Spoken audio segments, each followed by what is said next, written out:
به نام خالق مزه ها آماده شید برای آموزش عالی جناب قیمه. به نکاتی که میگم خوب توجه کنید. اولین مورد در مورد لپه‌ای هستش که برای غذا میخوای استفاده کنی. لپه ها متفاوت هستن، پخت های متفاوتی دارن. جا افتاده که لپه تبریز، لپه آذرشهر توی ایران بهترین لپه است. در هر صورت هر لپه‌ای که تهیه میکنید سعی کنید از شب قبل توی آب خیسش کنید و چندین بار آبش رو عوض کنید. نحوه پخت رو در مراحل طبخ این غذا بهتون میگم که باید چیکار کنید تا هر لپه دستتون بود بپزه. این از لپه. چند عدد لیموی امانی رو از چند ساعت قبل داخل آب خیس کنید تا کاملا ترخیش بیاد بیرون. من تصمیم دارم برای 15 نفر قیمه طبخ کنم. یکی از نکات مهم این غذا اینه که پیاز فراوون استفاده کنید براش. پیازها رو ریز نگینی کنید. بهترین پیاز برای غذای قیمه پیاز زرد هست. در دسترس من نبود، اما اگر پیاز زرد استفاده کنید غذا خیلی بهتر خواهد شد.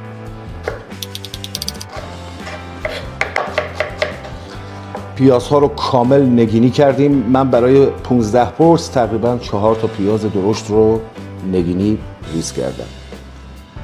یه ظرف مناسب یکی از اون قابلمه خوشگلاتون رو بذارید روی اجاق، پیازها رو بریزید داخلش. دقت کنید برای شروع اصلا نیاز نیست روغن بریزید. بدون روغن یه تف ریزی میدیم پیازها رو تا آبش گرفته بشه. دوستان عزیزم، اگر میخواید یک قیمه به روش رستورانی داشته باشید همچین خوش رنگ و لعاب و شفاف، به نکاتی که میگم تا آخر ویدیو با دقت گوش کنید. پیازها بدون روغن یه تفی خورد توی ظرفمون، تقریبا یه مقدار آبش کشیده شد. وقتشه که روغن رو اضافه کنیم به مقدار خیلی کم.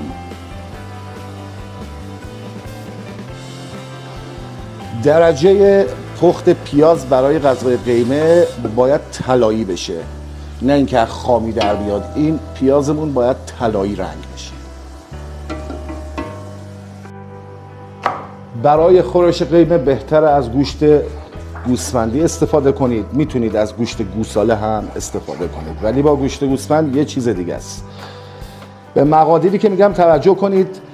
در بحث رستورانی حداقل گوشتی که دیگه برای هر پرس باید در نظر بگیرید از 60 گرم شروع میشه به بالا.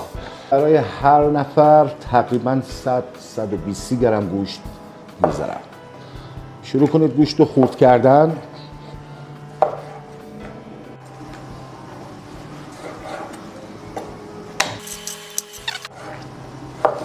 گوشت ها رو خورد کردیم، باید گوشت ها رو بشوریم و بذاریم آبش کاملا خشک بشه. پیازامون یواش یواش داره طلایی میشه. وقتشه که زردچوبه رو اضافه کنیم. 2 تا قاشق زردچوبه، 2 تا قاشق چایخوری زردچوبه برای این غذا کافیه. هم میزنیم تا بوی زردچوبه بلند شه و یه کمی دیگه پیازامون طلایی تر شه. پیازها همراه زردچوبه یه تف ریزی خورد، پیازامون طلایی تر شد. یه مقدار شعله رو زیاد کنید، 10-20 ثانیه بهش فرصت میدیم. بله الان وقتشه که گوشت‌ها رو اضافه کنیم. دوستان و همراهان جان، گوشت‌ها همراه پیازها کاملا تف خورد، خونش در اومد و کاملا تغییر رنگ داد. وقتشه که رب رو اضافه کنیم. برای 15 پرس تقریبا 500 گرم باید رب بزنیم و همراه گوشت ها تفش بدیم. حدود 3-4 دقیقه رب ها رو همراه گوشت تفت میدیم تا رنگ باز کنه و از حالت خامی در بیاد. عجب غذای خوش رنگی بشه این خورش قیمه. بهتون قول میدم این غذا رنگش عالیه.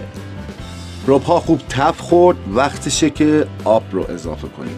دقت کنید آب سرد نباشه و جوش هم نباشه. آب ولرم اضافه کنید، هم بزنید و صبر کنید تا خورش جوش بیاد. خورشمون که جوش اومد، درب ظرف رو بذارید، شعله رو کم کنید تا گوشت ها پخته شه. همراه شو عزیز، همراه شو عزیز تا بقیه مراحل رو با هم ببینیم. خورشمون در حال جوشیدنه، وقتشه که بخشی از ادویه ها رو اضافه کنیم. به به به به. همین الان یه بوی و رایحه دلانگیزی را انداخته که جاتون واقعا خالیه. برای اینکه خورش شفافی داشته باشیم از چوب دارچین استفاده کنید. 2 تیکه چوب دارچین. میتونید هل رو توی پارچه‌ای بپیچید بندازید تو خورش و بعد از طبخ پارچه رو بکشید بیرون، یا میتونید همینجوری بریزید بعد هل ها رو موقع سرو کردن غذا جدا کنید. منظور من این بود که از هل سایده استفاده نکنید بهتره. یه سر قاشق فلفل قرمز، قاشق چای خوری. یه سر قاشق هم فلفل نیمکوب سیاه. این بخشی از ادویه هامون بود، یه هم میزنیم. درب ظرف رو میذاریم تا گوشتا کامل پخته شه. از اینکه تا انتهای ویدیوها همراه ما هستید بسیار سپاسگزارم.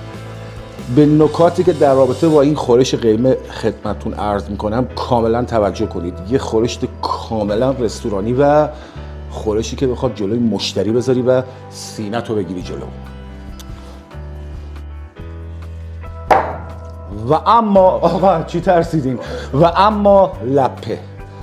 در روش رستورانی برای اینکه واقعا خورش شفاف و خوش رنگی داشته باشید، من توصیه میکنم که لپه ها رو جدا بپزید به مقدار 80%. لپه ها رو 80% بپزید، آبش رو بریزید بیرون و به خورش اضافه کنید. لپه ها رو هم پختیم حدوداً 80%. گفتیم به خاطر اینکه یه خورش شفافی داشته باشیم لپه رو جدا میپزیم و آبش رو قاطی نمی کنیم با خورشتمون. دلیل بعدیش هم اینه که اگر میزان طبخ لپه کم و زیاد بود له نشه یا توی خورش خام نباشه. گوشت ها هم تقریبا 80% پخته، وقتشه که لپه ها رو اضافه کنیم. لپه رو اضافه میکنیم. لپه رو اضافه کردیم، خوب هم میزنیم. وقتشه لیمو امانی ها رو اضافه کنیم. این لیمو ها رو از چند ساعت قبل خیس کردیم، یکی دو بارم آبش رو عوض کردیم تا تلخیش بره. با نوک چاقو لیمو ها رو از چند جهت سوراخ کنید و منتقلش کنید توی خورشتتون. به همین راحتی. یکی از دلایلی که من عاشق آشپزی هستم همین ریزکاری‌های جذاب هست که من واقعا ازش لذت میبرم. امیدوارم شما هم همینطور باشید. لپه رو اضافه کردیم، لیموها رو هم اضافه کردیم. الان بقیه ادویه ها رو باید اضافه کنیم. خوب دقت کنید به مقادیری که میگم. باید نمک خورش رو تنظیم کنیم بر اساس ذائقتون، بر اساس اینکه غذا رو خوش نمک یا کم نمک دوست دارید. نمک خورشتون رو تنظیم کنید. من به اندازه کافی نمک اضافه میکنم به غذا. اگر میخواد یه خورش مجلسی و اعیونی داشته باشید، اواخر پخت میتونید کمی گلاب بهش اضافه کنید، یا همین الان که باید حدوداً 1 ساعت دیگه این غذا آرام پز بشه چند دونه گل محمدی بهش اضافه کنید. من ترجیح میدم که قنچه گل محمدی بهش اضافه کنم. پوچ کنید با دستتون و بریزیدش توی غذا. این برگای سبز و دومش رو بگیرید و بریزید توی غذا. حدود 4-5 تا کافیه، زیاد لازم نیست.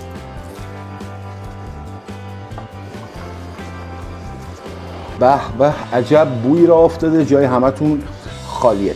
ادویه‌اش رو تکمیل کردیم. تمام مواد و ادویه هایی که لازم بود به این خورش اضافه بشه اضافه کردیم. زیرش رو کم کم میکنید، دربش رو بذارید، آرام آرام این خورش جا بیفته. با من همراه باشید تا مقادیر مواد اولیه رو برای هر نفر خدمتتون عرض کنم چقدر هست. همراهان جانم، این خورش قیمه ما تقریبا داره حاضر میشه. بریم تکنیکای آخرش رو بزنیم و تمام. به به چی شده؟ حدوداً 30-40 گرم کره بهش اضافه کنید و یه تکنیک خیلی مهم اضافه کردن زعفران هستش. یه مقداری هم زعفران اضافه کنید، یه نیم ساعت دیگه بهش فرصت میدیم تا کامل جا بیفته و یه خورش قیمه مجلسی اعیونی داشته باشیم. بزن بریم. تا این خورش قیمه ما جا میفته یه بار دیگه مرور کنیم مراحلی که اومدیم. یکی از نکات مهم این بود که پیاز فراوون استفاده کنید. پیاز حتما باید طلایی بشه. به ازای هر نفر 30 گرم لپه کمتر و بیشتر نزنید که خورش رو خراب خواهد کرد. مقدار استفاده گوشت دست خودتونه دیگه، حداقل 50 گرم میتونید تا 200 گرم 300 گرم هم برای هر نفر در نظر بگیرید. به ادویه هایی که استفاده کردم دقت کنید. بعضی ادویه ها به صورت پودر بود، بعضی ها سالم بود مثل دارچین، هل. اینا رو رعایت کنید تا یک قیمه مجلسی اعیونی داشته باشید. هر سوالی دارید در کامنت ها در خدمتتون هستم. و یه نکته خیلی مهم این که لپه رو حتما جدا بپزید و آبش رو توی خورش نریزید تا یه خورش شفاف و اعیونی داشته باشید. دوستان من، تمام درخواستاتون رو برای آموزش دارم اطاعت امر میکنم. یکی به یکی همه رو آموزش خواهم داد. قیمه رو هم درخواست زیادی داشتیم از امریکا، اروپا، کشورهای مختلف. فعلا موفق شدم این یکی رو بهتون آموزش بدم. امیدوارم که استفاده لازم رو ببرید. عاشق همتونم.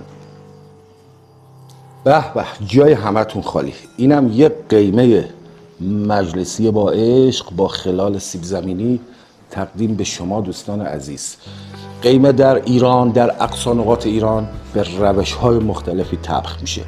قزوین قیمه نثار رو داره، بوشهر قیمه بوشهری خودشو داره، در شیراز قیمه رو با شکر پلو میل میکنن. هر نقطه‌ای یه جوری خلاصه قیمه رو درست میکنه.